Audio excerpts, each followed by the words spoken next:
хэлж байгаа.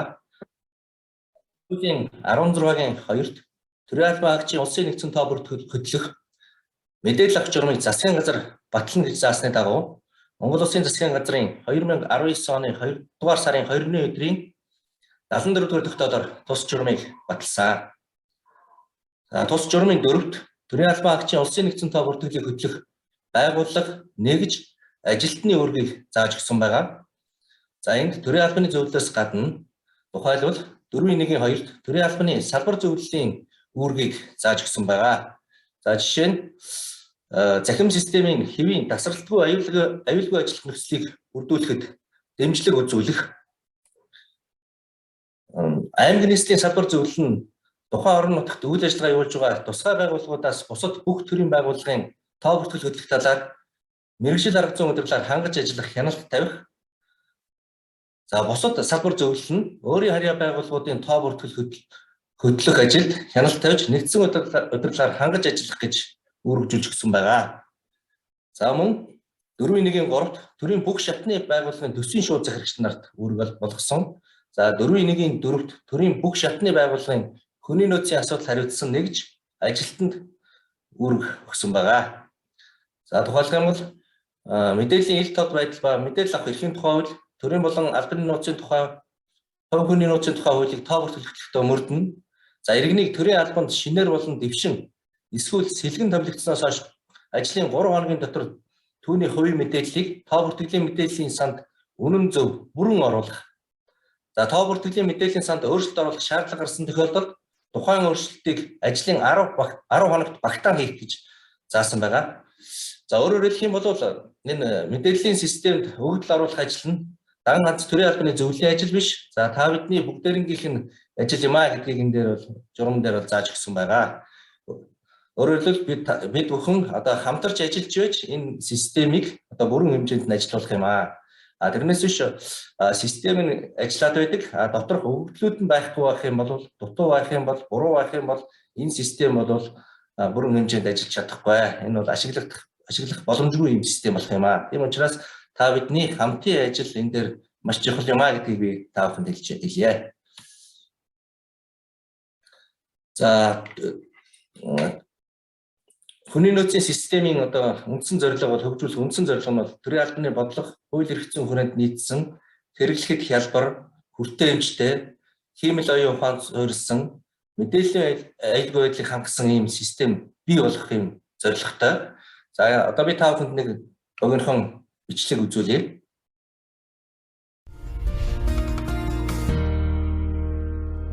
Өнөөгийн нийгэм төрийн албан хаагчдаас бүтээлч аналитик сэтгэлгээ, техник технологийн авьяас ур чадвартай байхыг шаарддаг болжээ.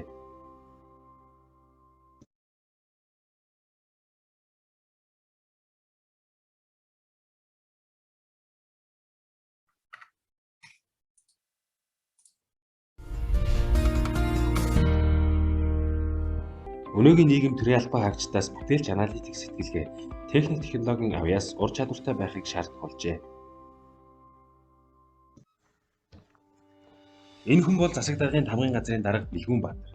Тэрээр төрийн албаны хүний нөөцийн удирдлагын мэдээллийн тогтолцоо, цахим системийг ашиглан стратегийн болон жилийн төлөвлөгөө, шинтгэлийн зорилтуудыг хэрэгжүүлэхийн тулд хүний нөөцийн төлөвлөлтийг жилийн эхнээс төрийн албан хаагчдын ажлыг гүйцэтгэл, үр дүн, мэдлэг чадварыг үндэслэн, ажил үргийг нь хуваарлан, мэдээллийн нэгдсэн урсгалыг удирдан, системээс гарт буй бодит тайлан мэдээллээр шуурхай хангагдаж, бодит өгөгдөлд суурилсан оновчтой шийдвэр гаргалтыг хийж яваа төрийн албаны шинтгэлийн манлайлагчдын нэг юм а.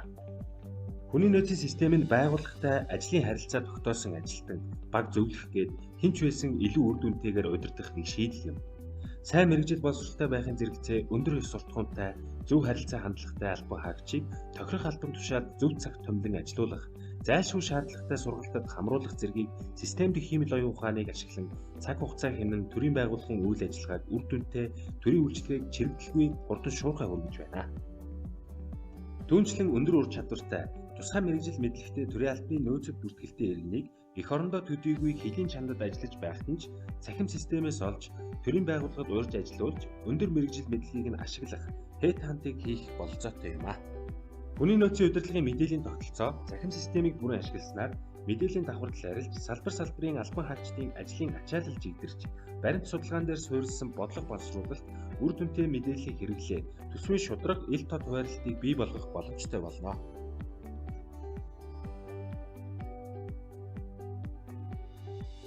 Энэ хүн бол хүний нөөцийн мэргэжилтэн алимаа. Төрийн бүх байгууллагад тохирох хүний нөөцийн удирдлагын бүхий л чиглэлүүдийг хэрэгжүүлэхэд энэхүү системийн дэмжлэг болох ба хүний нөөцийн төлөвлөлтөөс эхлээд ажлаас чөлөөлөх хүртэл хүний нөөцийн менежментийн бүтэн тойрог үйл ажиллагаануудыг систем ашиглан удирдах боломжтой. Хүний нөөцийг чадваржуулах, сэтгэл ханамжтай ажилтнуудыг төлөвшүүлэн удирдахад хүний нөөцийн бодлогын зорилго оршдог.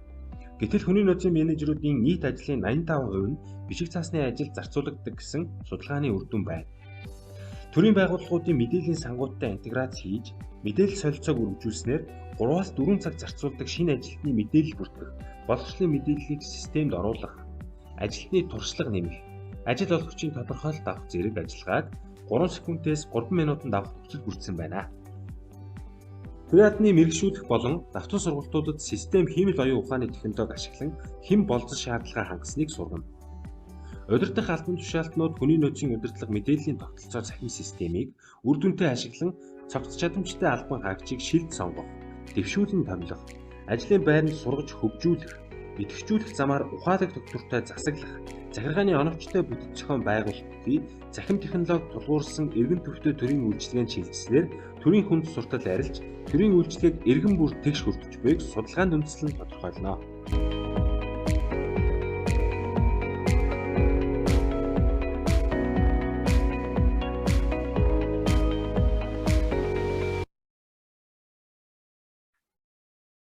За тэгэхээр та бүхэн сая энэ бичлэгээс үзээд ерөнхийд нь ойлгосон байх. За бид хэрвээ түрүүний хэлсэнчлэн одоо үүргээ биелүүлээд өгөгдөл мэдээлэл үнэн зөв бүрэн гүйцэд оруулах юм бол энэ системийг ашиглаад бид нар бол бас өөрийнхөө ажлыг төлөвлөх, өөртөө хэрэгцээтэй тоо мэдээллүүдээ гаргах, статистик тайлан гаргах гэдэг хэмжлэн өөрийнхөө ажлыг удирдахад бас хэрэгтэй. Өөрөөр хэлэх юм бол энэ системийг төрийн албаны зөвлөлөөс гадна салбар зөвлөлүүд, байгууллагууд бол өөрснөө ашиглах бүрэн боломжтой. Бид бүхэн бүгдээрээ энэ системийг хөгжүүлчихэд дундаа ашиглаад явах юм боломжтой. За бид бол та бүхнээс үе үе тоо мэдээллүүдийг гаргаж өгөхийг хүссэн албан бичгүүдийг хүргэдэг. За энэ бол та бүхэнд бас нэлээд ачаал болдог баг. Гэтэл энэ систем дээр бид өгөгдөл мэдээлэлээ бүрэн зөв оруулах юм бол та бүхэн рүү ямар нэгэн байдлаар судалгаа авахгүйгээр эндээсээ бид нар системээсээ судалгаануудаа гаргаад авчих боломжтой. За та бүхэн ч гэсэн өөрсөндөө шаардлагатай мэдээллүүдээ системээсээ гаргаад аваад явах, ажлаа төлөвлөх ийм бүрэн боломжтой болох юм аа. Тийм учраас та бүхнийг би дахин энэ мэдээллийнхээ өгөгдлийг баяжуулах, энийг бүрэн зөв оруулах дээр бас бидэнд тусдын болж хамтран ажиллахыг уриалж байна. За төрийн албаны зөвлөл бол энэ системийг бий болгохоос өмнө бол анх 95 оноос эхлээл цаасаар бүртгээд албан хаагчдынхаа нэгдсэн тоо бүртгэлийг хөдлөө тайлан мэдээгээ гаргаад ирсэн. За ингээд бол мэдээллийн технологийн ололт хөгжилтийг ашиглаад ололт амжилтан дээр тулгуурлаад үе шаттай гаргах хөгжүүлэн шинжилж ирсэн. За анх эхлээл захим систем нь тусдаа компьютер дээр ажилладаг байсан бол сүүлдээ тэрийг бол нэгдгээд аппликейшн маягтай болгоод онлайнаар ажилладаг болгоод ингээд хөгжүүлээд явсан байгаа. Тэгээ саяны бичлэг дээр үзүүлсэн шиг ийм өргөн хэмжээний хүний нөөцийн системтэй болгоход ер нь өгөгдлийн хүрээ нь ямар байхын, энэ систем нь ямар бүтэц бүрэлдэхүүнтэй байхын гэдгийг мэдэх зорилгоор бид бол 2019 онд нэгдсэн үндэсний байгууллагын хөгжлийн хөтөлбөрийн Монгол улсад мэргэжлийн эргэн төвтэй төрийн албыг төлөвшүүлэх нь төслийн санхүүжилтээр ийм судалгаа хийлгэсэн байгаа. За энэ судалгааны үр дүнд бол хүний нөөцийн систем нь 12 модулаас бүрдсэн өргөн хэмжээний мэдээлэл агуулсан бүрэн зохицсон систем байж одоо бүрэн хэмжээнд ажиллах юм байна гэсэн дүн гарсан байгаа. Тэгээ эндээс бол бид нар 2020 онд суур платформ үндсэн хүний нөөц гэсэн 2 модулыг бол хөгжүүлээд ашиглалтанд оруулаад явж байгаа. Та бүхэн мэдж байгаа өнгөрсөн энэ оны 1-р сарын сүүлээр яг цалин тавьж явах үедээ давхцуулаад энэ системийн суур платформыг бол өөрчилж оруулсан байгаа. За тухайн үедээ бол бас нэлээд ачаал үүсгэсэн. За манай ажилтнууд ч гэсэн одоо энд бол зөксөө цагийн утсаар хариулж, мэдээлэл өгч, сургалт явуулж ингэж бол ажилласан байгаа.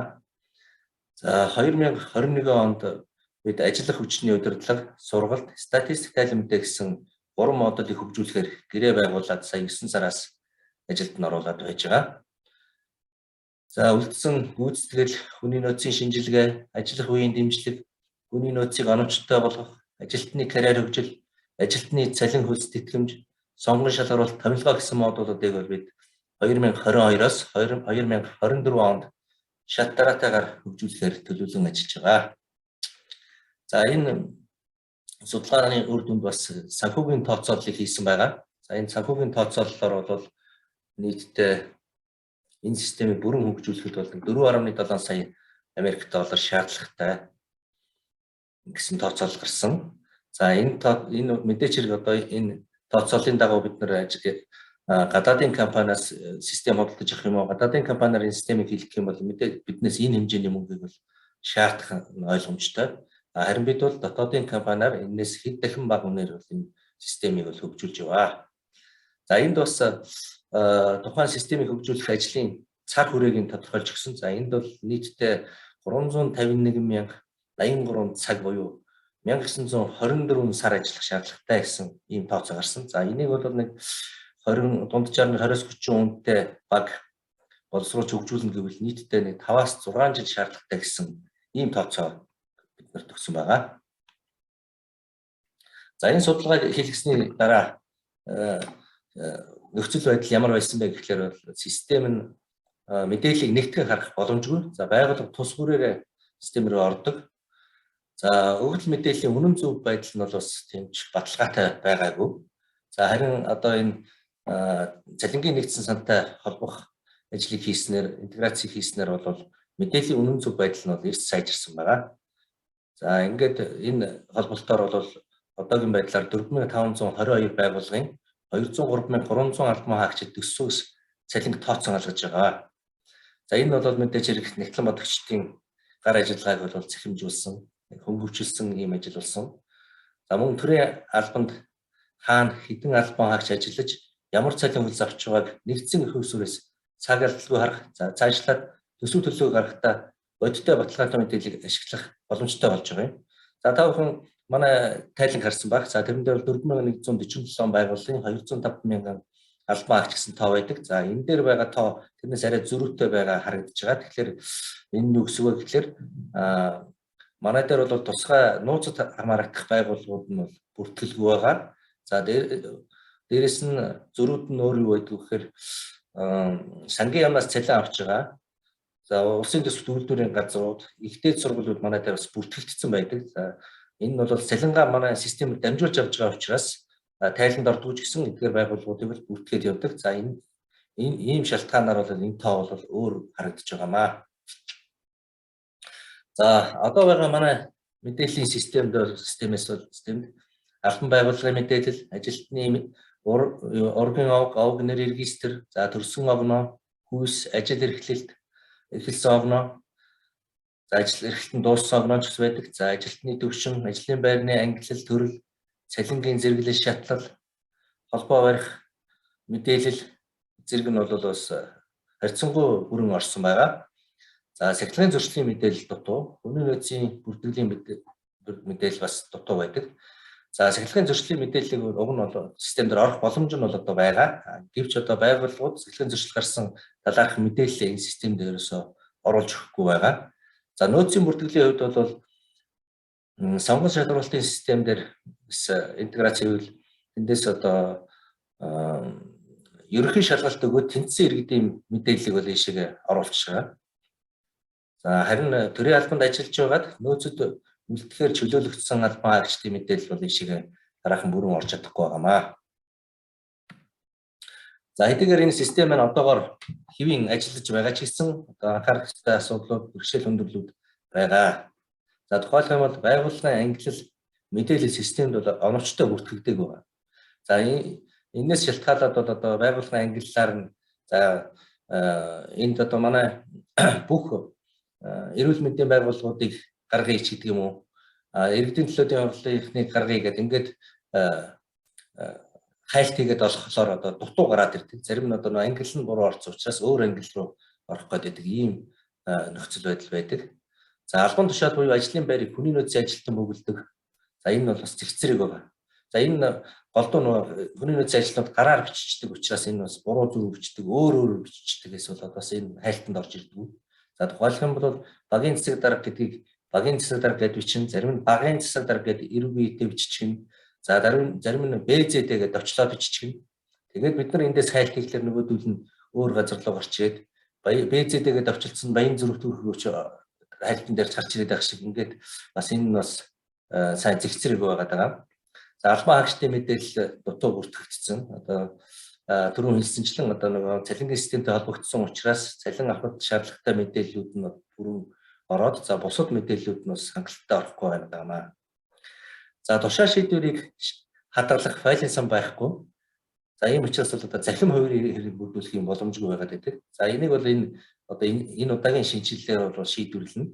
За ингэх юм бол та бүхэн бол бас тухайн албан тушаалтантай холбогдож гарсан тушаа шийдвэрүүдийг файл хэлбэрээр ийшээ систем рүү оруулна. Тэгэх юм бол одоо энэ захим хувийн бүрдчихин гэх юм. Тэгэхээр бид нар эндээс хүний нөөцийн аудит хийх маргаан хян шалгахад бол энэ захим хувийг ашиглаад та бүхнээс метраж шаардахгүйгээр ажиллаад явуучих юм боломж ус бүрдэх юм аа. За мөн мэрэгчлэр нь ангилах юм боломжгүй байгаа. За ажил мэрэгжлийн индекс үндэсний ажил мэрэгжлийн ангилал тодорхойлолт нь бол бас сайн ойлгомжтой биш. Хэд хэдэн онд дахин гарч ирсэн хоорондоо жоохон зөрүүтэй. За тухайлбал бид нар энэ системээс бүх төрлийн байгууллагад ажиллаж байгаа мэдээллийн технологийн мэрэгчлээ хүмүүсийг хай гэдэг хэвэл энэ бол бас олигтой гарч ирдэг дутуу гараад ирдэг ийм тохиолдлууд байгаа. За төрийн байгууллагуудын 86.4% нь бол хүний нөөцийн ажилтан байхгүй. За эдгээр байгууллагуудын нягтлан бодогч нар системд мэдээлэл оруулдаг. Нягтлан бодогчид бол мэдээж хэрэг ойлгомжтой түрүүний хэлсэнчлэн одоо цалин бодоход шаардлагатай мэдээллүүдэд анхаарад за төрийн албаны ангилал зэрэглэл төрөл зэрэг мэдээллийг бол бас хайхрамжгүйгээр буруу бүртгэдэг ийм алдаанууд гардаг. За сургалтыг бол бид нар удаа зохион байгуулдаг. За бичлэгүүдээ хүний нөөцийн ажилтнуудын группээр тавьдаг. Ингээд нэлээд хэдэн удаагийн сургалтууд явуулсан. За мөн сургалтын талаарх ийм бичлэгүүд хадгалагдж байдаг. Хүний нөөцийн систем дээр бас ийм тусламжийн мэдээллүүд нь ч бас байгаа. Гэвч одоо энэ албан хаагчид маань доктортой ажилддаг солигдчихдаг учраас байнга л ингээд утсаар асуугаад энэ яадаг тэгэхээр яадаг үлээ гэдэг ингээд ажлыг бас нэлээд хүндрүүлдэг. За мөн одоо ковидын нөхцөл байдлын улмаас бол хариуцж байгаа мэргэжилтэн өвдөд явчихаар оронд нь одоо цалингаа тавихын тулд ч юм уу эсвэл шинэ ажилтан орохоор бүртгэх зорилгоор ч юм уу ингээд юм мэргэжлийн бас хүмүүсийн системд хандах нь бол одоо ихсэж байгаа. За энэ нь бас бидний ажлыг бас хөндрүүлж байна. За дараа нь бол захим системийг хариуцсан нэгжийн дарга нь анхаарал хандуулдаг. Мэргэжил арга зүйн удирдлагаар хангах нь муу байгаа. Зөвхөн одоо системд мэдээлэл оруулдаг хүндээ датад орчихсон.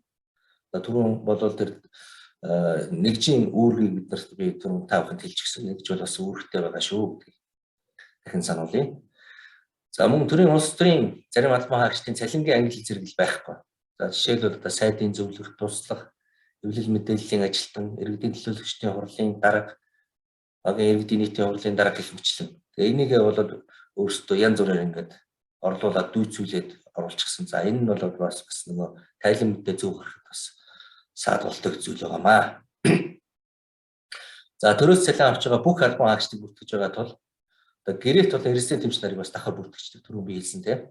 Төрийн албан хаагчдаас гадна одоо өөр хүмүүс бас бүртгэгддэг гэдэг. Тэгэхээр энэ бол бас нөгөө төрийн албан хаагчдын тоо бүртгэлийг гаргах, тайлан гаргахад бас нөлөөлдөг. Бас саадуулдаг юм зүйл байгаа, өндөр төвчрүүлдэг. За орон нутагт болсон хүчний хомсдолтой байдаг тул давхар ажил эрхлэлт их байгаа. За энийг бол бас сайн ялгаж бүртгэж энийг сайн ангилахгүй бол энэ эдгээр маань бас тоо бүртгэлийг бодлоодог. Тухайлбал одоо энэ цэглэгаачин, сан техник, нягтлан бодогч, архив, бичиг хэрэг, мэдээллийн технологи ажилтнууд байна. За эдгээр ажилтнууд хэд хэдэн байгууллагын дунд ажилладаг. За жишээлбэл хоёр цэцэрлэгийн дунд нэг сан техникч, нэг нягтлан бодогч ажилладаг байлаа гэхэд тэр хоёр маань одоо хоёр байгууллага дээр нэг хүн гэдэг ингээд хоологдоод явждаг байгаа. Тэгэхээр энэ давхар ажилт эхэлчихүү гэдгийг ингээд сайн зааж өгөхгүй бол энэ бас манай тоо мэдээлэл үнэн зөв гарахт бас нөлөөлдөг зүйл байгаамаа. За бид гэхдээ эдгээр хүндрэл бэрхшээлүүдийг бол даван туулахаар бас янз бүрийн аргуудыг хэрэгжилж байгаа. Олон аргууд байгаа. Аль болох хүний нөөцийн ажилтны гараар бүртгэдэггүй болох гэх мэтлэнгийн арга хэмжээнд авч байгаа. За эдгээрийн нэг арга нь бол одоо мэдээллийн сангийн интеграцчлал байгаа. За энэ удаагийн хөгжүүлэлтээр бид нар интеграц 1, интеграц 2, интеграц 3 гэдэг ийм 3 үе шатгаар энэ ажлыг хий. Нэн тэрүүнд бол энэ интеграц 1-ийг за дараа нь интеграц 2-ыг тэгээд энэ хоёрынхаа дуусны дараагаар интеграц 3 руугаа орё гэсэн төлөвлөгөөтэй ажиллаж байгаа. За мэдээж хэрэг бидний хамгийн анхны чухал интеграц бол цалингийн системтэй хийх интеграц байгаа.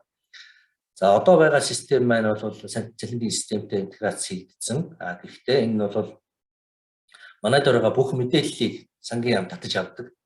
Тэгээд энэ нэгээ бол бас өмнө татсныгаа дахиад шаардлага багт дахин татдаг ийм асуудал байгаа. Тэгэхээр энэ нэгдүгээр тийм шаардлагатай олон мэдээллүүдийг татах, дахин татах нь бол одоо системийг удаашруулах, гацаах ийм эрсдэлтэй. За тийм учраас бид нар энийг оновчтой болгож шаардлагатай мэдээллүүдийг нь өгдөг болгох. За мөн сангийн яам дандаа өгдөг байсан бол одоо энэ удаа бас сангийн яамнаас буцаагаад авдаг, цалин өгсөн албан хаагчдын мэдээллийг буцаагаад авдаг ч юм уу. Ингээд шаардлагатай мэдээллийг буцаагаад авдаг ийм хоёр тишээ хандсан ийм интеграцийг хөгжүүлэхээр ажиллаж байгаа. Ерөнхийдөө эндээ бол туршилтыг хийгээд бол амжилттай болчихсон байгаа. Одоо энийгээ бол бодит байгууллагатай турших, за системээ хөрвүүлэх үед бас үзэх ийм шатандаа явж байгаа. За дараагийн нэг интеграц бол энэ улсын бүртгэлийн ерхий газартай хийх интеграц байгаа. За бид улсын бүртгэлийн ерхий газартай тохиогоо хийчихсэн. За хурд системээр дамжуулаад мэдээлэлээ солилцсон гэдгээр үндэсний дата төвтэй гэрээгээ байгуулчихсан байгаа. За энэ улсын бүртгэлтэй интеграц хийх нь бол маш чухал байгаа. Өөрөөр хэлэх юм бол бид нар хүний нөөцийн ажилтан тухайн албан хаагчийн регистрийн дугаарыг оруулахад улсын бүртгэлийн мэдээллийн сан дээр байж байгаа тухайн регистрт харгалзах овог, нэр, хаяг өөр юу гэдгийг тэр бүх холбоотой мэдээлүүд нь бол системээр автоматар бүртгэгдээд явчихна. За мөн одоо байгаа бүртгэгдсэн байгаа ажилтнуудын мэдээллийг бас энэ интеграцаар зөв байгаа хэсгийг бас нэвтэлчих юм боломжтой байгаа. Ингэх юм бол одоо бас бидний мэдээлэл үнэн зөв байдал нь илүү сайжирнаа. За дараад нь бол бид энэ нийгмийн даатгалын сантай бас интеграц хийхээр хэд хэдэн удаагийн уулзалтыг хийчихсэн. Одоо техникийн түвшний яриа хэлцүүлээд хийгээд тушаад явж байна. За эндээс бид нар интеграц хийчих юм бол одоо нийгмийн даатгал төлсөн байдлаар нь төрийн албан хаагчдын ажилласан жилийг тогтоодог ч юм уу одоо ийм бусад олон давуу талууд бий болно гэж үзэж байгаа. За бид дараагийн нэг интеграц хийх байгууллага нь бол энэ боловсролын мэдээллийн сан байгаа. Бид нар боловсролын яам, за боловсролын мэдээллийн төвийн өдөрт халдвар шалтгаануудтай уулзалтуудыг хийгээд бас яриа өргөө хийгээд явчихсан байгаа. За эндээс бид нар энэ нэн тэрүүнд бол төрийн албан хаагчдын дипломын мэдээллийг шалгах энэ ажлыг хийнэ. Энэ интеграцийн үр дүн нь гол үр дүн нь гэж үзэж байгаа. Өөрөөр хэлэх юм бол тухайн төрийн албан хаагчийн хүний нөөцийн системд бүртгүүлсэн диплом нь боловсролын мэдээллийн санд бүртгэлтэй байна уу гэдгийг эндээс бол хянах боломжтой болно. За мөн бид нар цагдаагийн ерхий газар, шүүхийн ерхий газар, шүүхийн ерхий зүйл зэргийн хүчний байгууллагуудын мэдээллийн сантай холбогдохоор бас албан бичиг солилцсон уулзалтуудыг хийчихсэн явж байгаа. За эндээс бол бас тодорхой үр дүнгууд гарах бах. За тухайлбал бид нар шүүхийн шийдвэр гүйцэтгэх ерхий газартай мэдээлэл шууд солилцсноор бол шүүхээс төрийн албанд тодорхой хугацаанд ажиллах эрх нь хязгаарлагдсан, томилогдох эрх нь зарлагдсан тэр албан тушаалтнуудын мэдээллийг шууд аваад үнийн нөөцийн системтэйгээ харьцуулж үзээд за байх юм бол одоо шүүхийн шийдвэр гүйцэтгэх ажиллагааг явуулахыг холбогдох байгууллагууд нь хөрвүүлэх. За мөн байхгүй байх юм бол энэ дээр нь тэмдэглэгээ хийчихэд за өөр аль нэг газар тэр хүн ажилд орох гэвэл одоо энэ мэдээлэл нь өөдөөс нь гараад ирдэг тийм ээ. Энэ хүн бол төрийн албанд ажиллах ирэхгүй хүн байна гэдэг мэдээлэл гаргадаг. Тэр хүнийг одоо төрийн албанд ажиллах боломжгүй болох энэ бас чухал ач холбогдолтой гэж үзэж байгаа. За дараагийн нэг интеграц нь бол манай төрийн албаны зөвлөл дээр сонгон шалгуулалтын систем ажиллаж байгаа. За энэ систем рүү бид төрийн албаны хүний нөөцийн системээс сул орон тооны мэдээллийг хөрвүүлнэ. За сул орон тооны мэдээллийг сонгон шалгуулалтын систем аваад за ингээд сонгон шалгуулалтаа хийгээд юм уу эсвэл ерөнхий шалгалт өгөөд ч юм уу энд нөөцөд бүртгүүлэхээр болсон ч юм уу сонгон шалгуулах болсон энэ мэдээллийг бид нар эргүүлээд энэ хүний нөөцийн систем рүү авдаг ийм интеграцийг хийн. За сул оронтой бол одоогор бол байгууллагууд ирүүлээд за тэрийг манай газар дээр бүртгээд явж байгаа. За сул оронтойгоо нөхөөлөх хүсэлт илгээсэн бол түүнийг сонгон шалгуулах газар руу өгч байгаа. Тэгэхээр энийг бид нар бас шин шатанд гаргахаар энд бас ярилцаад байж байгаа. Өөрөөр хэлбэл зарим газрууд бол сул оронтой гарсан ч гэсэн сул оронтойгоо мэдээлдэггүй, удаадаг, цаг хождог. За иймэрхүү асуудал бас байгаад байгаа маа. Тэгэхээр энэ систем дээр тухайн хүнийг ажлаас гаргахад нь тухайн албан тушаал сулрах юм бол энэ нь автоматар сул оронтой болж бөглөгддөг байхаар бид нар бас хөгжүүлэх талаар ярьж байна. За мөн бид энэ үндэсний статистикийн хороотой бас интеграц хийн. За үндэсний статистикийн хороотой интеграц хийх юм бол одоо төрийн албаны зөвлөлөөс нэг тоо гараад ирдэг. За үндэсний статистикийн хороос нэг тоо гараад ирдэг. Хоорондоо бас зөрөөд байдаг гэдэг энэ асуудал бас шийдэгдэх байхаа гэж бодож байгаа.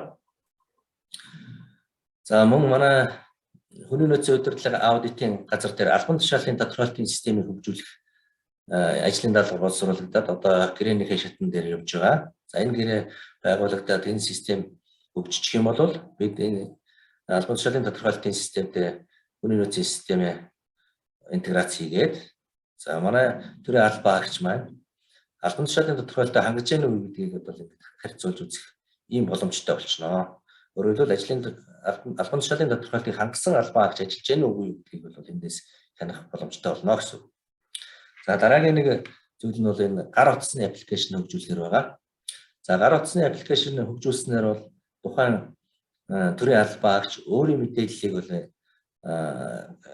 өөрийнхөө гар утсан дээрээс харчихна. За тэгээд өөрийнх нь мэдээлэл хэрвээ буруу зүрх дутуу бүртгэгдсэн байх юм бол түүнийг хүний нөөцийн ажилтнаа хэлээд засуулах юм боломжтой. За энэ бол бас нөгөө бидний мэдээлэл үнэн зөв болоход бас чухал хэрэгтэй зүйл байгаамаа. За бид удирдлагын ахтемтэй бас яриа хэлэлцээр хийгээд явж байгаа. За энэ дээр бол бид нэр энэ жилийн хөгжүүлэх сургалтын модулаа холбох, сургалтын модултай интеграц хийх энэ ажлыг бол хийн. За дараа нь бид энэ e-Mongolier холболт хийх ажлыг хийхээр эхний ээлжинд бол нэг 4 мэдээлэл хөрвүүлсэн байж байгаа. За энэ юу байж байгаа вэ гэхээр зэрэг за төрийн албан агч одоо нөөцд байгаа талаарх мэдээлэл, за төрийн албанд ажиллаж байгаа үнэн гэсэн тодорхойлт, за цалингийн тодорхойлт зэргийг бол одоо e-Mongolia-гаас шууд авчих юм боломжтой болно гэж харж байна. За мөн бид энэ төрлийн бусад байгууллагуудын системүүд ямар байна? За бидэнд хэрэгтэй ямар системүүд байна, өөр холбогдох системүүд байна уу гэдгийг дээр бол бас юм судалгаа хийж байгаа. Тэгээд өөр системүүдтэй ээлж дараатайгаар холбоод явна. За одоо энэ авилгатай тэмцэх газар ч гэдэг юм уу бусад газруудтай холбох ажлыг бол дараад нь яриад явах юм аа. За интеграц хийснээр одоо ямар үр дүн төрж болдог вэ гэдгийг би зөвхөн нэг жишээн дээр харуулъя. За ажилтан тодорхойлт авах юм хүсэл тавилаа гэж бодъё. Тэгвэл энэ бол одоо одоогийн байгаа нөхцөлд бол 1-2 цаг зарцуулагдж байгаа. Хэрвээ интеграц хийсний дараа бол энэ e-Mongolia-гаар дамжуулаад 2-3 минутанд тухайн ажилтан ажлынхаа тодорхойлтыг авчих юм боломжтой. Тэгэхээр энэ интеграц гэдэг маань бол маш чухал ач холбогдолтой зүйл юм аа гэдгээс харж байна. За бид энэ шинэ хөгжүүлэлтээр бол бас энэ үндсэн хүний нөөцөө хөгжүүлэхээр төлөвлөж байгаа. За мэдээж хэрэг энэ бол өмнө нь бас хөгжүүлээд одоо ашиглаад явж байгаа. За энийг илүү сайжруулах, хүний нөөцийн ажилтнуудад илүү хялбар болгох энэ чиглэлээр бол бизнес цагаар гаргаад ажиллаж байгаа. За тухайлбал байгууллагын удирдлага, ажилтны анкет, ажилтны ажил эрхлэлт, хэрэглэгч эрхийн удирдлага, нэмэгдэл цалин үнс, батлагдсан маягтаар тайлан гаргах, дашборд тайлан гаргах гэдэг энэ эднэрийг бол бид нэр сайжруулж байна. За энэ дээр тухайлбал хэлэх юм бол энэ ажилтны анкетыг бол бид нар аль болох одоо амар хялбар байдлаар за төрийн албан агчийн АБ анкет гэж үүдэг. Тэрний загвараар ч юм уу бөглөхөөр төлөвлөж байгаа. За одоо бол бас хувийн төрийн албан агчийн хувийн эрх хөдлөх журамд өөрчлөлт оруулах ажил явагдаж байгаа. Одоогоор бол яг санал аваад явж байна. За энэ батлагдчих юм бол бас энэ дээр захим хувийн эрх үүсгэх, за энэ мөн ажилтны анкетанд юу орох вэ гэдэг нь бол тодорхой болоод явчихна. За энэ хэрэглэгчийн эрхийн удирдлага гэдээ байж байна. Тэгэхээр одоогор бол төрийн албаны зүйл зөвхөн харж байгаа. За байгууллагууд бол мэдээж хэрэг зөвхөн байгууллага өөрийнхөө мэдээллийг бол харна. За энийг бол бид нар өргөтгөөд нөгөө төрийн байгууллагын англи нь тодорхой болоод зөв ангиллагдаад явцдаг болчих юм бол бид нар салбар зөвлөлүүдээ нэвтрэх эрхүүдийг нь өгнө. Тэгэх юм бол тухайн салбар зөвлөлүүд маань өөрийн харьяаны байгууллагуудыг харах, удирдах, одоо мэдээллийн дотоо ойлж шаардах ч юм уу, тайлан мэдээлэл гаргах юм бүрэн боломжтой болох юм байна. Тэгээд энэ ажил маань одоо удахгүй бас бэлэн болно. За энэ батлагдсан маягтаар тайлан гаргах гэж байгаа. За энэ төрийн албаны зөвлөлөөс баталсан 22 маягт, за үндэсний статистикийн орооноос баталсан маягтуудаа нийлээд тийм 26 маягт байж байгаа. За та бүхэн мэдж байгаа. За түрүү жил бол бид нар энэ маягтуудаар тайлан гаргах гэсэн боловч одоо мэдээллийн дутуу байдал, өгдөл дутуугаас болоод энэ системээсээ гарч чадаагүй. За ингээд бол та бүхэн рүү энэ маягтуудаа явуулж энийг өгүүлж ирээч гэдэг ийм даалгаврыг өгсөн. За энийг бол бид нар нэгтгсэн. За энэ бол нүсэр ажил болсон. Тэгэхээр бид нар мэдээлэл зөв оруулах юм бол одоо энэ системээс тайлан гаргаад авчихна. Та бүхэн ч гэсэн өөрийнхөө байгууллагатай холбоотой, өөрсдийн салбартай холбоотой тайлангуудыг энэ системээс бас ингээд гаргаад боломжтой байж байгаа. За энэ дашборд тайлангуудыг бол бид нар бас янз бүрийн хэлбэрээр гаргах нь. За энэ жилийн энэ хөгжүүлэлтийн статистик тайлан гэдэг хэсэг дээр бол хамгийн гол юм нь бол бид нар динамик тайлан гардаг болохоор хийлгэж байгаа. Өөрөөр хэлбэл энэ батлагдсан маягтыг бол яг л тэр маягтын дагуу тайлан гарна. Зурагдсан тайлан загварын дагуу. Динамик тайлан гэдэг юм бол бид нар өөрсдөө хүсснээр за энэ 26-аас өөр тайлан бидэнд шаардлагатай болох юм бол бид нар тэр тайлангаа өөрсдөө үүсгээд ингээд гаргаж авах боломжтой болох юм. Тэгэхээр энэ бол манай одоо энэ жилийн хөгжүүлэлтийн статистик модулын одоо гол үр дүн байх хэрэгтэй юм байна. За дараагийн нэг зүйл нь бол ажиллах хүчний удирдлага байгаа. За энэ дээр бол цагийн бүртгэл, хөдөлмөрийн нөхцөл, хомдол маргааны удирдлага, ажлын байрны осол гэмтэл, за төрийн албаны англи зэрэг дэвийг боловсронгуй болгох юм ажлуудыг хийхээр байгаа. За энэ дээр бол за цагийн бүртгэлийг бид нар хэрвээ байгууллагууд цаг бүртгэлийн системтэй бол энэ системтэй шууд холбоод за тэр бүртгэл нь одоо сангийн яамраа шууд илгээгддэг байж болно. За өөр Excel дээр ч юм уу гараар бүртгэхэд явдаг бол түүнийг нь бас орох боломжуудыг бас өөртөө эрүүл тусдаа програм дээр бүртгэх ч юм уу байх юм бол тэдний орох нөхцөлийг нь бүрдүүлээд өгч юм. Тэгээд энэ мэдээлэл нь сангийн яамраа шууд илгээгддэг байна. За гомдол саналыг одоо бид нар яг одоо зөв төсөөлж байгаа юм. Хэрвээ 11 төвтэй холбогдчих юм бол энэ интеграцаар шийдвэрлэгдээд 11 өгсөн төрийн албаны зөвлөлтөй холбоотой гомдол маргаан нь бол манай интеграцаар манай систем рүү мэдээлэгдээд ирдэг ийм байдалтай байсан болж болох юм гэж үзэж байна.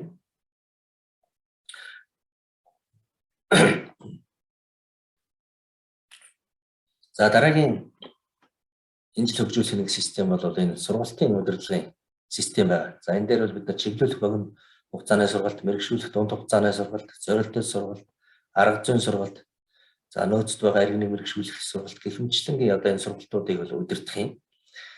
За одоогийн байгаа системээр бол одоо гар ажиллагаа гэсэн үг шүү дээ. Одоо байгаагаар бол байгууллагууд сургалтанд хамрагдах ажилтныхаа нэрсийг удирдлага ахтемээр хөрвүүлээд за удирдлага ахтем нэгтгэхэд манай төрийн албаны зөвлөл рүү ирүүлээд за бид нар эндээс шалгаж үзээд одоо шаардлага хангасан байна гэдэг буцаагаад удирдлага ахтем рүү хөрвүүлдэг. Тэнгүүд удирдлага ахтем нөгөө хүмүүсээ сургадаг. Энэ нь бол одоо дандаа албан бичгээр цаасаар явж байгаа. Тэгэхээр энийг бид нар бол одоо автоматжуулалт интеграцийн хүрээнд хийхээр төлөвлөж байгаа. Энэ удаагийн модулын хөгжүүлэлтээр бол систем өөрөө энэ сургалтанд хамрагдах шаардлага хангасан төрийн албан агчийг өөрөө бодоод гаргаад ирчихэ. Тэр ажилтнуудаас мэдээж хэрэг төсөвтөө тухайн жилийн төсөвт бол сургах зардал тусгагдсан байгаа. Тэгэхээр тэр төсөвтөө тохируулаад жишээлбэл шаардлага 10 ажилтан гараад ирэх юм бол тэр ирдэг. Төсөвт нь 3 ажилтан сургахаар байх юм бол мэдээж тэндээс ажилтнаа сонгоно 10-аас 3. За энэ жилдээ бол энэ 3-ыг сонгоё гэдэг. Тэгээ энэ 3-аас сонгогчлоо гэх юм бол үүнийг нь бол төрийн албаны зөвлөлөөс баталгаажуулаад удирдлага ахтем сургаад ингээд сургасан мэдээлэл нь манай дээр иргэд ирлээ. Тэгэхээр энэ бүх ажиллагаа маань бол системийн тусламжтайгаар хийгдээд явчихна. За мөн энэ удирдлага ахтамтай их сургалтаас гадна энэ систем дээр тухайн байгууллага доторх сургалтыг байгууллага өөрөө бас санаачлагаараа сургалтуудыг зохион байгуулж болно. Тэгэхээр тухайн ажилтнаа хөгжүүлэхийн сургалтуудыг бас удирдах юм сургалтын удирдлагын хэсэг бол бас энэ дээр байгаа гэдгийг бас та бүхэнд хэлье. За тэгэхээр бид нар энэ системээс бол нэлээд олон ажлуудыг үр дүнгуудыг хүлээж байгаа. За эндээс би одоо нэг үр дүнгийг бас та бүхэнд танилцуулъя. За тухайлбал юм бол энэ дээр юу вэ гэхээр нэг ажлын байр сул оронтой гарлаа гэж үзье. Тухайн ажлын байран дээр одоо жишээлбэл мэдээллийн сан хариуцсан эрх хүнтэй ажлын байр суларсан.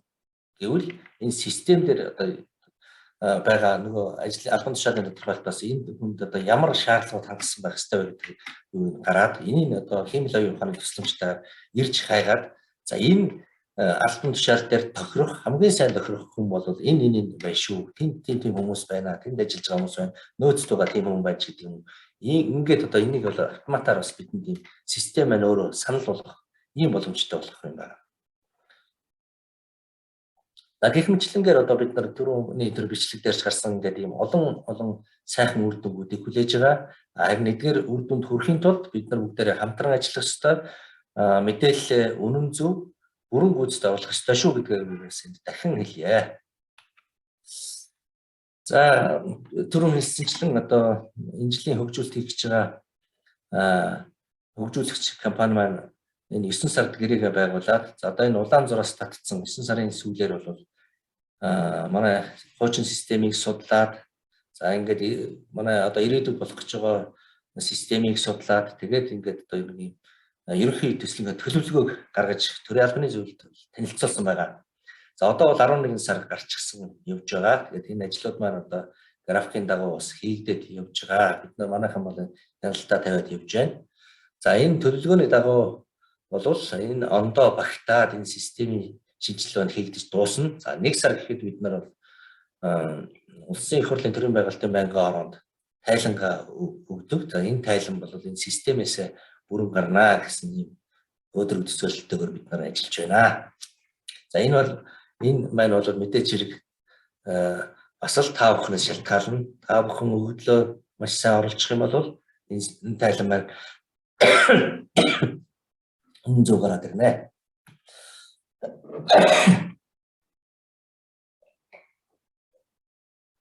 За саяын төлөвлөгөөний дагуу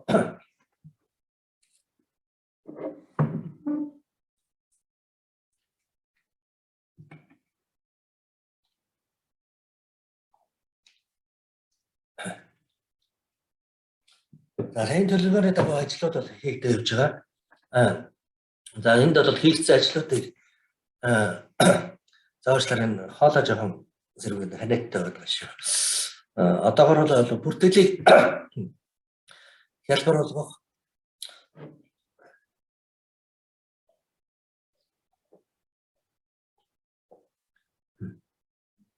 асуур бүртгэлийг ханамжтай болгох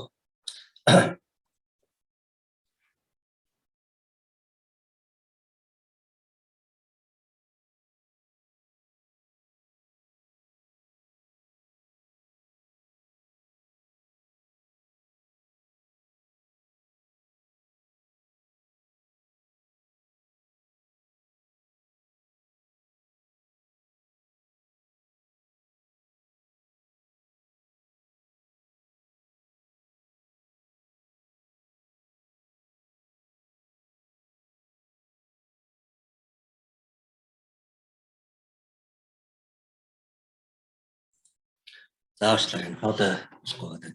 За бүртгэлийг хялбар болгох, суурь бүртгэлийг оромжтой болгох, салингийн нэгдсэн системтэй интеграцийг ажил эрхлэлтийн түүх, төрд ажилласан жил, за хуур интеграц, тайлангийн хэмжээс, хуучин системээс өгд төрүүлж авах, систем ашиглах гарын авлага зэрэг нь бол хийгдчихэд явж байна. За мөн ажиллах хүчний удирдлага шинжилгээ, за цаг үртгэлийн шинжилгээ, хөдөлмөрийн нөхцөл шинжилгээ, за гомдол маргааны удирдлагын шинжилгээ, ажлын байрны осол гэмтлийн удирдлага шинжилгээ, за төрийн албаны ангилал зэрэг дэвийн шинжилгээ, за сургалтын удирдлагын шинжилгээ, статистикс тайлангийн шинжилгээнүүд, тайлан зориулсан мөрөгдлийн сангийн зохион байгуулалт, тайлан зориулсан системийн зохион байгуулалт, маягтаар гардаг тайлангийн шинжилгээ зэрэг нь бол одоо хийгдчихэд явж байна.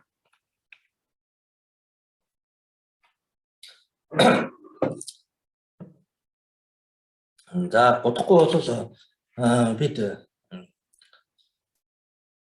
хуучин системээс шинэ систем рүү шилжүүлэх энэ ажлыг хийн.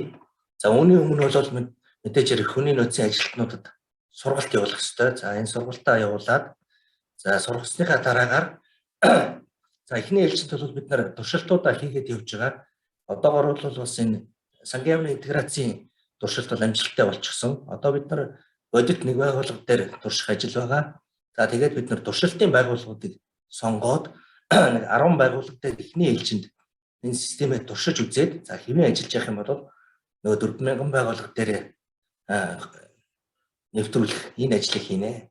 За энэ бол мэдээж хэрэг түрүү жилийн өмнөх энэ оны эхэнд хийсэн туршлага дээр тулгуурлаад бид нар одоо бүгдийн нэг зэрэг шилжүүлэхгүй байх нь зөв юм байна гэдгийг одоо санаа аваад ингээд эхлээд туршилтын байгууллагууд дээр зөөн тооны байгууллага дээр туршиж үзээд ингээд нэвтрүүлэх ажлаа хийе гэсэн ийм бодолтойгоор ажиллаж байгаа. За тэгээд мэдээж хэрэг энэ ажил маань бол бүтэн жил хийх ийм өргөн цар үзэд хүрээтэй ажил байсан. За энийг бол 3 сарын дотор багтааж хийнэ гэдэг бол бас нэлээд шахуу ажиллахыг биднээс шаардж байгаа. За гүйцэтгэгч компанитай ч гэсэн бид нар бол энэ шаардлагаа тавиад бас нэлээд шахаж ажиллаж байгаа.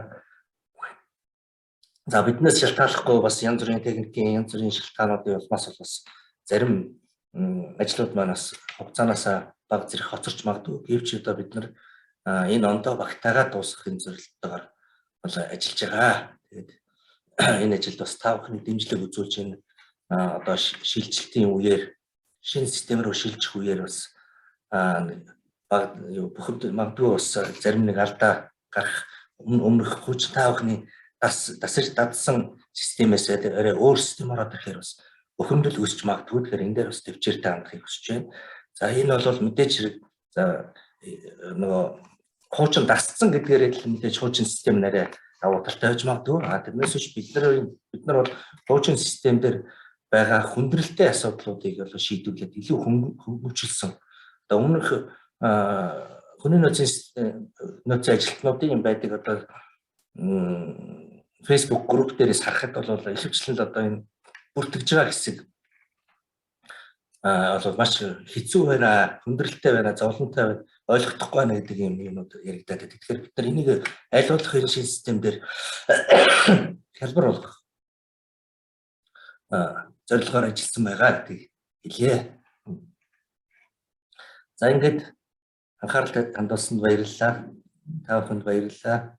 Ингээд асуулт хариулт байвал хариулъя. За би энэ асуултуудыг үзэх юм дотор асуулт байна.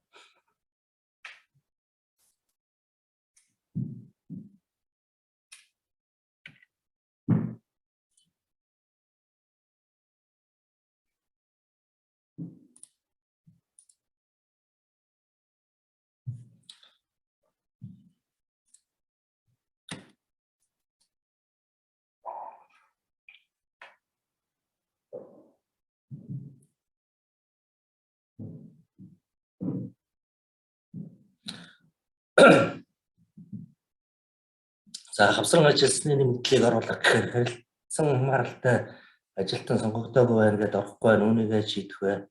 За статистикийн тайлан дээр төрийн албан агчийн орон сууц зээлийн байдлыг далаар мэдээлэл оруулдаг өндөрлөлттэй байдаг. Авилгатай тэмцэх газраас холбогдсон мэдээлэл авч статистик тайлбар гаргаж болохгүй юм уу?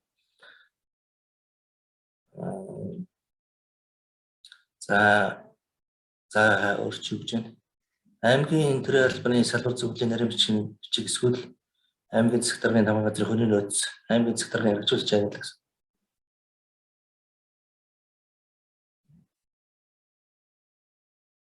За сумынхаа нөгөө мэдээлэлүүд харж болтгүй л гэсэн юм байна. За энэ эхний асуултыг бол манай систем хариуцсан ажилтнууд та бүхэнд хугацаар хариулт өгч байгаа. Энэ бол 30 улсын эрүүл мэндийн төв их юм байна.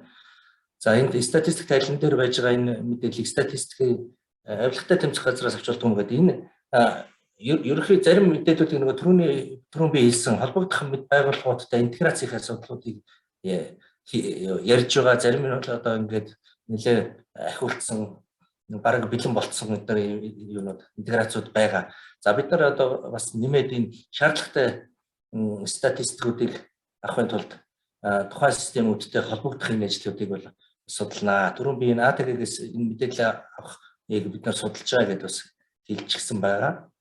За түрүүний бас миний юм дээр гарсан шүү дээ. Салбар зөвлөлүүдэд бас ирэх өгчнөө. Тэгэхээр тэр салбар зөвлөл маань энэ бусад өөрийнхөө байгууллагуудын мэдээллийг хардаг болчихноо гэд хэлчихсэн байгаа. Энэ Дорнод аймгийн асуусан байна. Энэ асуултанд ингээ хариулчихъя. Систем хариуцсан мэргэжлүүдийнхээ дугаарыг өгчлөө гэж байна. За энэ дугаарыг өгч болов яах вэ? Энэ маань бол байгаа. За энэ дээр чат хэсэг дээр манайхан тавханд өгч байгаа. Энэ Баян Хонгор аймгаас олбогдсон юм байна. Уг манай энэ хүний нөөцийн ажилтнуудын нэг юм групп байдаг шүү. Тэр лөө орчвол их зүгээр. Тийшээгээ бүгдээрээ орчих юм бол тэн дээр манай ажилтнууд болон за манай хөгжүүлэгч нар эдгээр ороод бас юм болохгүй байгаа асуудлуудыг хариулт өгөөд за мөн бас хүний нөөцийн ажилтнуудын бас дадлаг туршлагатай одоо нэлээд сайн системээ сайн эзэмшчихсэн энэ хүмүүс нь бол одоо бас энэ дээр хариултуудыг өгөөд явчихдаг ийм групп байгаа шүү. Тэгэхээр энэ групп руу та бүхэн бас орохыг бодорой. Тэгчих юм бол бид нар бас сургалтаа явуулсан ч гэсэн одоо энэ группийн хэмжээнд сургалтаа явуулчихаар одоо нэг мөр амар байдаг юм аа. Тэгэхээр энэ групп руу орохыг бодорой гэдгийг.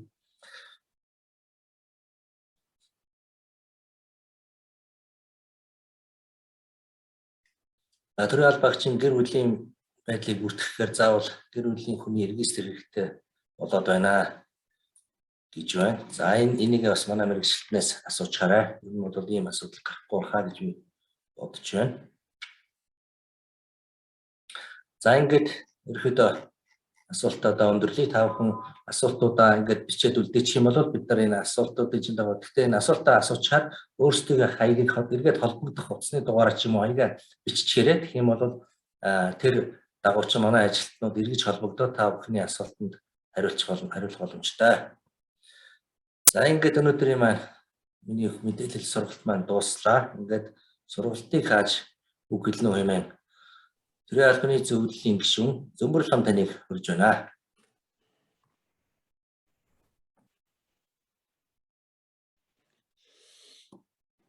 За та бүхний энэ өдрийн амгалан гэрээ. Ээлжит сургалт үргэлжилж байна. Бид нар ерөнхийдөө сүүлийн одоо энэ оны сүүлчийн улирал явж байгаа. Удахгүй он дуусна. Бүрэлдэхүүн хөтөлбөрийн төрийн албан хаагчдын бүрэлдэхүүн хөтөлбөрийн тайлан болон бусад мэдээллүүд тайлан гарах болно. Оныхаа ажлыг дүгнэнэ. Тийм учраас ерөнхийдөө сүүлийн хэдэн сургалтууд 11-12 сар дамнсан сүүлийн хэдэн сургалтууд бол ерөнхийдөө төрийн албаны зөвлөл болон төрийн албаны салбар зөвлөлүүд байгууллагуудын хоорондоо жилийн эсрэг одоо ажлын дүгнэлттэй холбоотой тайлан мэдээлэл гаргахтай холбоотой юм практик мэдээлэл олгох ийм сургалтууд эхлээд явж байгаамаа. Өнгөрсөн удаа бол сонгон шилруулалтын талаар ярьсныг та бүхэн мэдж байгаа. За энэ удаа бол та бүхэнд энэ хүний нөөцийн удирдлагын мэдээллийн системийн талаар танилцуулга өглөө. Яаж тайлан мэдээлэл гаргах вэ? Яаж одоо мэдээллийн бүрэн дүүрэн оруулах вэ гэдэг талаар ер нь энэ хүний нөөцийн мэдээллийн системийг боловсруулах ажиллагаа ямар шатндаа явж байна, ямар ач холбогдолтой вэ гэдэг талаар сая Эрдэнэт дарга тодорхой мэдээлэл өглөө. Үндсэндээ энэтэй холбоотойгоор хувийн хэргийн бүрдүүлэх журам шинжлэгдэж байгаа. Албан хаагчийн анкетын загварт шинжлэгдэж байгаа. Эдгээр бүгдээрээ цахим болно. Ерөнхийдөө хувийн хэрэг одоо бид нар авилгатай тэмцэх газрын хөрөнгө оруулалтын мэдүүлгийг өөрсдөө татж аваад яг хугацаанд нь мэдээлэлээ дахиж гаргаж ирж байгаад мэдээлэлээ хянаад тэгээд өөрөө одоо тэн дээр мэдээллийн өөрчлөлтийг шинжилж оруулаад баталгаажуулсан хуудасаа явуулдагтай адилхан тийм зарчмаар ерөнхийдөө хүний нөөцийн гинэ хувийн хэргийн цахим хувийн хэрэг бол тэгж явагдахаар бид нар төлөвлөж байгаа. Тийм учраас та бүхэн өнөөдрийн энэ өгж байгаа мэдээлэл бол яг одоо бидний ажил амьдралтай холбоотой амин чухал мэдээлэл юм шүү гэдгийг би тодруулж хэлье гэж бодож байна. Энэ мэдээллийн үнэн зөв асуудлаас салингийн асуудал, салин нэмэгдлийн асуудал, зэрэг дэвийн асуудал, шагнал урамжлалын асуудал, шийтгэл сахилгын асуудал гэдэг олон зүйлийн асуудлууд бол энэтэй уяатай явж байгаа. Ялангуяа сангийн яамтай энэ цахим мэдээллийг холбосон асуудал бол үндсэндээ хаана хууль ус томилгоо явуулж байна, тэнд цалингийн олох асуудлыг цаг тухайд нь зогсоох энэ боломжийг ч олгож байгаа. Бид нар ер нь бол энэ механизмыг ирэх он гаргаад эхэлнэ. Өөр дэвшил бол явж байна. Саяхан одоо бид нар жаахан өмнө үеийнхэн Ахмад үеийнхэн бол мэджил байгаа. Төрийн албаны бүрэлдэхүүн хөдөлгөөний тайлан гаргах гэж хүний нөөцийн ажилтнууд нь компьютерийн процессорыг барьж ирээд тэр хард дискэн дээр байгаа мэдээллийг баахан процессор барьсан улсууд төрийн албаны зөвлөлт дээр цугладаг байсан. Тэгээд тэрүүнийхээ мэдээллийг өгөөд ингэж одоо тайлангаа тушаадаг ийм цаг бол саяхан бас байсан. Тэгээд тэрнээс хойш энэ хүний нөөцийн мэдээллийг цахимжуулах, систем үүсгэх энэ ажил явсаар байгаад одоо ямар ч байсан гэсэн одоо тэр суур платформ хүний нөөцийн одоо үндсэн мэдээлэл гэдэг энэ хоёр бүрэлдэхүүн хэсэг бол бий болчиход байна. Энэ хоёр бол үндсэндээ нэлээд тийм ерөнхий суурин гэдгийг түрүүнд Эрдэнэтээр хэлсэн. Одоо бид нар дахиад 3-4 одоо модулыг хөгжүүлэх юм бол бас нэг ажтайхан шат дахин энэ бол энэ жилдээ хий дуусах ирэх орны эхнэн дээр дуусах ажил. Тэгээд цаашаа явж байгаад ерөнхийдөө хүний нөөцийн тийм ухаалаг иж бүрэн системтэй болно гэдэг ийм байдлаар бол бодлого үйл ажиллагаа явж байгаамаа аль болохоор шахаж хурдан хийхийг бид нар бодож байна.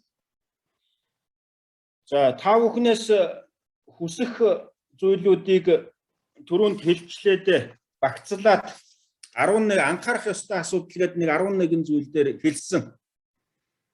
Удирдах ажилтнууд хүний нөөцийн энэ төрийн захиргааны ажил хариуцсан албан хаагчид, удирдах ажилтнууд за яг энэ ажлыг гардаж хийж байгаа ажилтнууд энэ хүний нөөцийн мэдээлэл дээр л нэг анхаарал өгчмөр байгаа.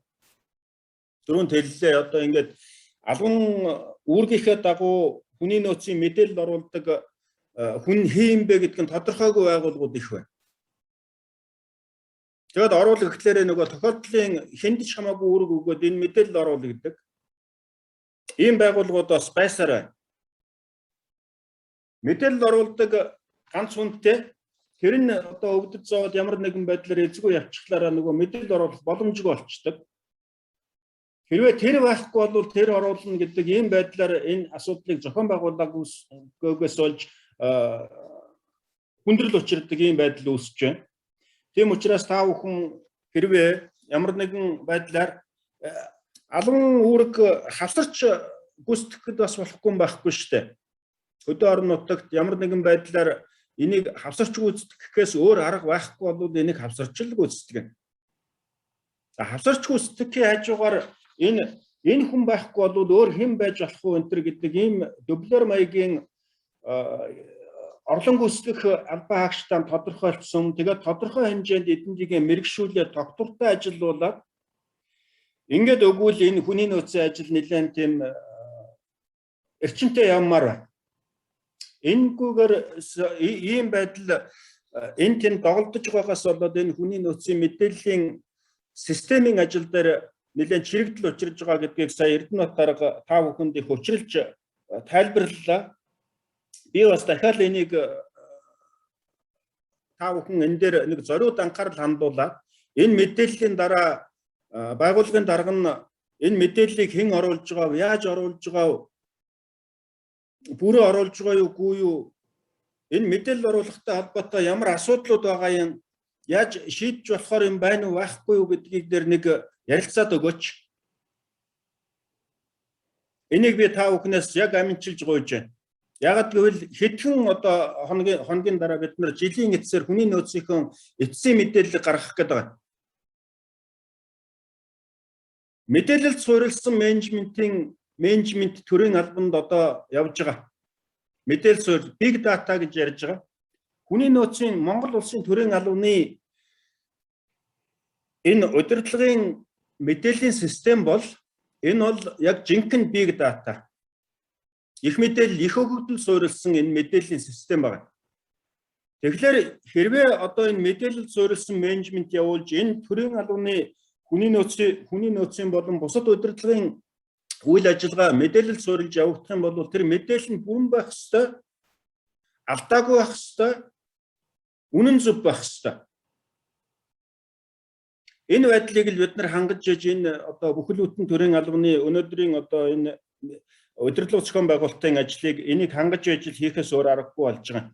Тийм учраас та бүхэн энэ сургалтын дараа одоо хэрвээ байгууллагын дарга байхгүй бол энийг сонсож байгаа албан хаагч байгууллагын дарга руугаа ороод төрийн албаны зөвлөлөөс ийм мэдээлэл явуулаа.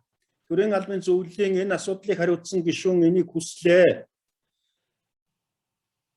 Тэгээд энэ хүний нөөцийн мэдээллийн асуудлыг оруулж байгаа асуудлаараа нэг зориуд нэг цаг гаргаад нэг хэдэн минут юм уу нэг цаг энэ юун дээр зөвлөдөж харилцаач гэж байна гэж. Энийг дамжуулаад та бүхэн нэг ажил хэрэг болгоод өгөөрэй. Энийг би та бүхнээс хүсэж байна. Ингээд та бүхэндээ өнөөдөр энэ сургалтанд оролцсон энэ нийт төрийн албан хаагчдаа удирдах гүйцэтгэх ажилтнуудаа талархаж байна. Ингээд одоо жилийн эцэс рүү их төгсөж байна. Та бүхэн бүх юмнуудаа ингээд ажлынхаа үр дүн одоо бүтэн жил хийсэн ажлынхаа үр дүнг тооцох, тайлан мэдээгээ гаргах, дүгнэж үзэх, цаашдаа хийх ажлынхаа төлөвийг гаргах ийм цаг үе рүү одоо бид нар энэ 21 оны одоо ажлыг дүгнэх энэ бүхэл одоо Европын бариаруугаа орж ирж байна. Тийм учраас та нартай одоо энэ ажлынхаа энэ жилийнхээ ажлыг амжилттай дуусгаарай. Тайлан мэдээндээ одоо дандаа амжилт бүтээлэн тусгаж өгөөрэй. Бодтой байгаарай гэдэг энэ зүйлийг хүсэж байна. Ингээд та бүхэндээ амжилт хүсье. Өнөөдрийн энэ сургалтын ажиллагаа үгээр өндөрлөж байгааг мэдэгдэе. Баярлалаа. За бүгдээрэнд нь баярлалаа. Энэ хүний нөөц архив бичиг хэргийн ажилтны орон тоог энэ хооронд нь салгаж өгөөч энэ төр гэсэн энэ ийм юунууд явж шүү. Энэ мессежээр энэ төр явж байна. Энэ байгууллагуудыг яагаад энэ асуудлаа нэг зориуд авч үзэж гээд байгаа үгүй бол энэ төрийн албаны зөвлөлөөс хамааралгүйгээр энэ асуудлаа шийдэх болцоо байгууллагуудад байгаа байхгүй юу? Тийм учраас хэрвээ зөвлөлөө шалтгааллах юм байх юм бол та нар яралтай энэ асуудлаа тавиад байх юм бол зөвлөл энийг бас л яралтай одоо шийдэх талаас нь давж үзэн. Тийм учраас та хэд маань нэг энэ асуудал дээр нэг ач холбогдол өгөөд тавиад ач холбогдол өгөөд хэлцээд шийдэх асуудал байвал шийдээрэй гэдгийг би дахиж хэлье. Баярлалаа.